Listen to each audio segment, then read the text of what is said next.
রায়দিঘিতে বেহাল রাস্তার প্রতিবাদে সিপিআইএমের অবস্থান বিক্ষোভ, 1 মাসের আলটিমেটাম। দক্ষিণ চব্বিশ পরগনার রায়দিঘি থানার অন্তর্গত রায়দিঘি বিধানসভার কনকনদিঘি থেকে নগেন্দ্রপুর পর্যন্ত প্রায় 17 কিলোমিটার রাস্তার বেহাল অবস্থার প্রতিবাদে শনিবার অবস্থান বিক্ষোভ ও পথ অবরোধ কর্মসূচি পালন করল সিপিআইএম। এই আন্দোলনে নেতৃত্ব দেন প্রাক্তন সুন্দরবন উন্নয়ন মন্ত্রী কান্তি গাঙ্গুলি, সাম্য গাঙ্গুলি, রাউফ আলী মোল্লা, রফিক শেখ সহ দলের অন্যান্য নেতৃবৃন্দ ও কর্মী সমর্থকরা। আন্দোলনকারীদের অভিযোগ, দীর্ঘ কয়েক বছর ধরে কনকনদিঘি থেকে নগেন্দ্রপুর পর্যন্ত রাস্তার অবস্থা অত্যন্ত খারাপ। এর ফলে প্রতিদিন সাধারণ মানুষকে চরম দুর্ভোগের মধ্যে যাতায়াত করতে হচ্ছে। অসুস্থ রোগীদের হাসপাতালে নিয়ে যেতে সমস্যার সম্মুখীন হতে হচ্ছে। বর্ষাকালে রাস্তায় জল জমে থাকায় প্রায় টোটো, অটো ও ভ্যান দুর্ঘটনার কবলে পড়ছে, যা প্রাণহানির আশঙ্কা বাড়িয়ে তুলছে।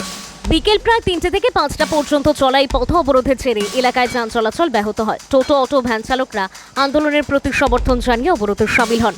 আন্দোলন চলাকালীন সাম্য গাঙ্গুলি বলেন, আগামী 1 মাসের মধ্যে রাস্তা সংস্কারের কাজ শুরু না হলে সিপিআইএম আরও বৃহত্তর আন্দোলনে নামবে। প্রয়োজনে বিডিও অফিস ঘেরাও ও অবস্থান বিক্ষোভের কর্মসূচি নেওয়া হবে বলে তিনি জানান। পরে বিকেল 5টার দিকে অবরোধ তুলে নিয়ে কনকনদিঘি থেকে কাছাড়ি মোড় পর্যন্ত দলীয় পতাকা ও প্লাকার্ড হাতে মিছিল করা হয়। স্লোগানের মধ্যে দিয়ে কাছাড়ি মোড়ে গিয়ে আন্দোলনের সমাপ্তি ঘটে। রায়দিঘি থেকে তপন কুমার দাসের report, DN news Bangla. Nagendrapur মাঝের খাঁ রাস্তার অবস্থা দুর্বিষহ, মানুষ চলাচল করতে পারে না। হাসপাতালে যেতে গেলে মানুষ যেভাবে যেতে হয় আপনারা জানেন, রোজ টোটো অটো অ্যাক্সিডেন্ট লেগে আছে। প্রশাসনকে বারবার বলা সত্ত্বেও কোনো রকম স্টেপ নিচ্ছে না। 3জন কন্ট্রাক্টর পালিয়ে গেছে, কাজ করেনি, কাটমানি খেয়ে রাস্তার কোনো কাজই হয়নি। আমরা বারবার করে বলছি আজকে রাস্তায় আমাদের নামা, রাস্তা কর্মসূচি যাতে রাস্তার কাজ দ্রুত হাত দেওয়া হয়, মানুষ যাতে সুন্দরভাবে এই রাস্তাটা পেতে পারে। যে রাস্তা এতদিন ধরে খারাপ, সেই রাস্তাগুলো আদায়ের দাবিতে আমরা রাস্তা যদি না কার্যকরী হয় আমরা কি করবেন? আমরা বিডিও অফিস ঘেরাও করবো, সেই সঙ্গে না হলে 24 ঘন্টা রাস্তায় আমরা বসে থাকবো।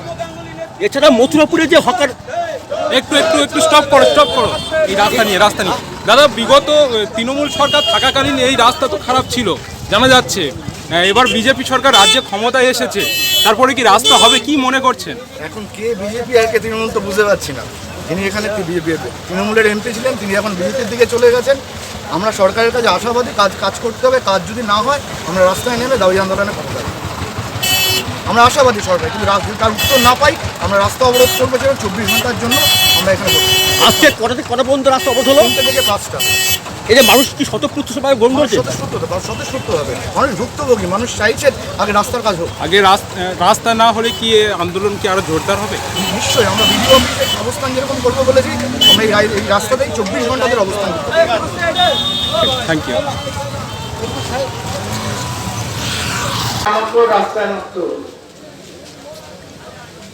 জীবনের শেষ দিন পর্যন্ত রাস্তায় থাকবো, আমি আপনাদের কথা দিয়েছিলাম।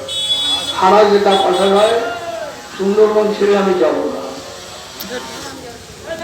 আজকের এই ঘোষিত কর্মসূচি প্রচারপত্র, পোস্টার, মাইকে প্রচার করা হচ্ছে সব মানুষের জন্য, যে এই কর্মসূচি 3টে থেকে 5টা, এখন আর 5-10 মিনিট বাকি।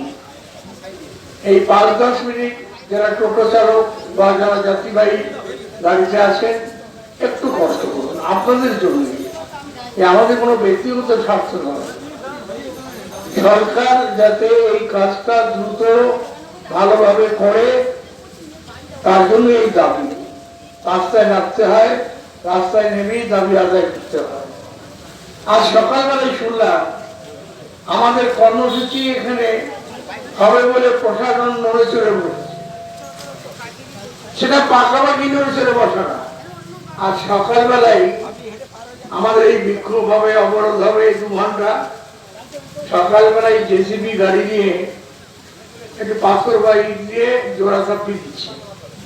একটুখানি জল ঢুকেছে, পুরো ঢুকেনি। আমরা চাই পুরো পূর্ণাঙ্গ রাস্তা, কোথাও গাড়টা থাকবে না, মসৃণ ভাবে গাড়ি যাবে, প্রত্যেকেরই সুবিধা হবে। এই কারণে আমি সবাইকে অনুরোধ করব, ইতিমধ্যেই বলা হয়েছে 2 ঘন্টা অবরোধে যদি কানে জল না ঢোকে, কানে যাতে ভালো করে জল ঢোকে সেই গুঁতো মারতে হবে আপনাদের। পুরো 24 ঘন্টা বন্ধ থাকবে। পুরো 24 ঘন্টা, অন্তত পক্ষে 3 মাস সময় নিন, আপনারা 4 মাস সময় নিন। যদি এই রাস্তা পূর্ণাঙ্গভাবে না হয়, আমাদের এই এলাকায় কঙ্কনদিঘি নগেন্দ্রপুর 24 ঘন্টা রাস্তা